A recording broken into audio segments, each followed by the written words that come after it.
കക്കാടുള്ള echo ടൂറിസത്തിലേക്കാണ് കേട്ടോ ഇന്ന് നമ്മൾ പോകുന്നത്. താമരശ്ശേരി കഴിഞ്ഞ് ഈങ്ങാപ്പുഴ എത്തുമ്പോൾ അവിടുന്ന് ലെഫ്റ്റ് എടുത്താൽ മതി കേട്ടോ. ഗൂഗിൾ മാപ്പ് നോക്കി വരികയാണെങ്കിൽ വഴി തെറ്റില്ല. വരുമ്പോൾ നമ്മുടെ ഒരു ഐഡൻറ്റിറ്റി പ്രൂഫും എന്തായാലും കൈ കരുതണേ. താമരശ്ശേരി വനംവകുപ്പിൻ്റെ കീഴിലാണ് ഈ ഇക്കോ ടൂറിസം വരുന്നത്. ഒരാൾക്ക് 40 രൂപയാണ് ടിക്കറ്റ് ചാർജ്. വാഹനം പാർക്ക് ചെയ്യാൻ ഒരു 10 രൂപയും. രാവിലെ 9 മണി മുതൽ വൈകിട്ട് 5 മണി വരെയാണ് ഇവിടെ ഓപ്പണിംഗ് ടൈം. അതിനുശേഷം ആരെയും ഉള്ളോട്ട് കടത്തിവിടില്ല. കാട് ഇഷ്ടപ്പെടുന്നവർക്കും അത് എക്സ്പ്ലോർ ചെയ്യാൻ ആഗ്രഹിക്കുന്നവർക്കും ഏറ്റവും ബെസ്റ്റ് ചോയ്സാണ് ഈ സ്ഥലം എന്ന് ഞാൻ പറയും. ഇതിലെക്കൂടെ ഒഴുകുന്ന കാട്ടരുവികളും വനങ്ങളും തന്നെയാണ് ഈ കാടിനെ ഏറ്റവും ഭംഗിയാക്കുന്നതും. ഇനിയാണ് ശരിക്കും കാടിൻ്റെ ഉള്ളിലൂടെയുള്ള നടത്തം.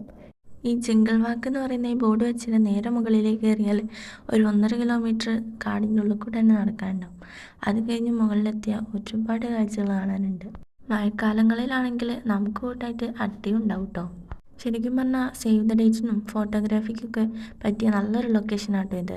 അപ്പോൾ ലൊക്കേഷൻ മറക്കണ്ട, ഈങ്ങാപ്പുഴയുള്ള കക്കാട് ഇക്കോ ടൂറിസം കേട്ടോ.